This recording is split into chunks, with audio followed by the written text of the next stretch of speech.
तो 15 करोड़ तो विधायकों ने लिए, उनके सरगनों ने ज्यादा लिए।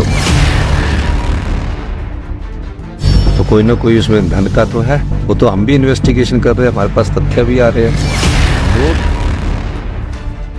वोट के दम पर विधायकी से इस्तीफा देते हैं, वो क्यों देते हैं? जिस धनात्मा को बदल देते हैं, अंतरात्मा नहीं कहूंगा मैं, उसको धनात्मा।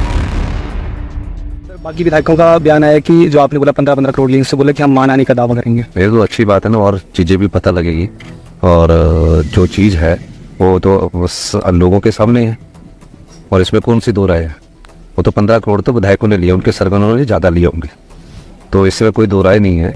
मैं ये कह सकता हूँ कि 14 महीने पहले जो जनता के वोट से चुनकर आते हैं और 14 महीने में जो अपना ईमान बेच देते हैं, अपने को बिकाऊ कर देते हैं, उन लोगों वो ऐसे तो छोड़ नहीं सकते, सारे कार्य किए हुए थे उनके। तो कोई ना कोई उसमें धन का तो है, वो तो हम भी इन्वेस्टिगेशन कर रहे हैं, हमारे पास तथ्य भी आ रहे हैं, तो ठीक है, वो तो अच्छी बात है। वो तो सत्य तो सामने लाना ही पड़ेगा ना जनता की अदालत में। राजनीति में एक बात बड़ी स्पष्टता से होनी चाहिए, राजनीति में हमेशा ये नहीं सोचना चाहिए कि हमने अभी जनता से वोट ले लिए हैं और हमारे इतने पैसे खर्च हुए हैं, इन पैसों के अलावा हम अपना वोट बदल दें और उसके बाद हम अपने आप को राजनीतिक मंडी में रोक दें। तो इस प्रकार के जो बात है वो सत्य है, इसमें कोई दो राय नहीं। सर, लोकसभा चुनावों के साथ उपचुनावों का जो प्रदेश के ऊपर अतिरिक्त बोझ पड़ा है, तो कितना असर मानते हैं इसमें? देखिए, मैं ये जानता हूँ कि ये लोकतंत्र को कमजोर करने की कोशिश है। जो लोग जनता के वोट पर चुनकर आते हैं और जनता के वोट के चुनने के बाद नोट के दम पर विधायकी से इस्तीफा देते हैं, वो क्यों देते हैं? इसके पीछे के राज को जनता के पास हमको लाना ही पड़ेगा।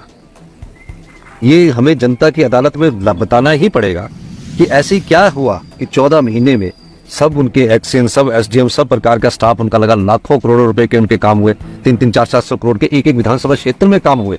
फिर ऐसा क्या कारण हुआ कि एक शाम आप हमारे साथ डिनर करते हैं और अगली सुबह जाकर आपकी जिस धनात्मा को बदल देते हैं, अंतरात्मा नहीं कहूंगा मैं, इसको धनात्मा कहूंगा, धनात्मा को बदल देते हैं, तो कोई ना कोई कारण होगा। चलो, राज्यसभा की वोट में आपने बीजेपी के प्रत्याशी को वोट डाला, बजट में क्यों नहीं आए आप? आपको बजट में आना चाहिए था।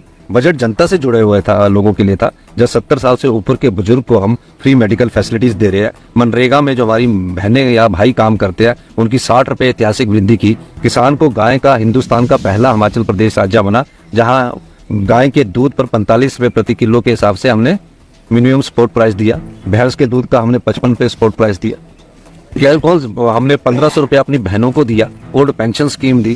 कौन सी ऐसी योजना नहीं है जिसको हमने जनता के हित के लिए नहीं लाया? विधवा बहनों के बच्चों को 27 साल तक की पढ़ाई का खर्चा हमारी सरकार उठाएगी। ये सब योजनाएं तो 15 महीने के भीतर लाएगी। फिर ऐसी क्या बात हुई कि आपने अपना ईमान बेच दिया? और जो बिकता है वो जनता की अदालत में हमें ये साबित करना है कि बिकाऊ जो है उसको कभी जिताऊ नहीं बनाना। जो बिकेगा वो निश्चित रूप से मैं कह सकता हूं कि आने वाले समय में जनता की भावनाओं को ठेस पहुंचाएगी। सर, चुनावी मैनिफेस्टो भी आज कांग्रेस ने घोषित किया है लोकसभा चुनाव को लेकर। मैंने अभी इसको पढ़ा नहीं, क्योंकि मैं अभी सुबह से आपके सामने हूं। पर ये चुनाव हो सकता है, पूरा जो कांग्रेस का ध्यान है सर, ये जो 6 विधानसभा सीटों में हो रहा है। नहीं, हमारा ध्यान सभी राजनीतिक दृष्टि से, भारतीय जनता पार्टी ने जो लोकतंत्र की हत्या करने की कोशिश की गई है, जनता के वोट पर तो वो चुनाव जीत कर नहीं आए, नोट के दम पर सत्ता हथियाने की कोशिश करते हैं, हमारी सरकार उसका विरोध कर। सर, कंगना का बयान है कि कांग्रेस राष्ट्र अधर्मी पार्टी है और मोदी को श्री राम कंस बताया उन्होंने।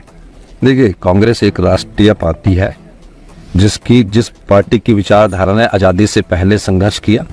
आज़ादी के बाद इस देश में सुई तक नहीं बनती थी।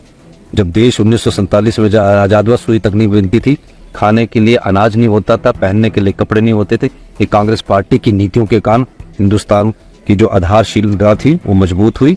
और जब देश में एकता और अखंडता की बात हुई तो इस देश में कांग्रेस पार्टी के 2 प्रधानमंत्री, 1 मुख्यमंत्री, पूर्व मुख्यमंत्री और कितने कार्यकर्ताओं ने देश की एकता और अखंडता के लिए बलिदान दिया। ये वो पार्टी है जो बलिदानों की पार्टी है, और बलिदान की विचारधारा कांग्रेस पार्टी की विचारधारा में सम्मिलित है। सर, जयराम बार-बार बोल रहे हैं कि कांग्रेस से परेशान होकर लोग छोड़ रहे हैं। ऐसी कोई परेशानी नहीं है। जयराम जी को जो सत्ता की भूख है ना, जो सत्ता की भूख है वो बहुत ज्यादा लगी है, इसलिए जयराम ठाकुर जी को लगता है कि किसी न किसी तरह से जनता ने तो नकार दी है, नोट के दम से जैसे और प्रदेशों में कुर्सी हथियाने की कोशिश हो रही है, उस ढंग से वो भी कोशिश कर रहे हैं।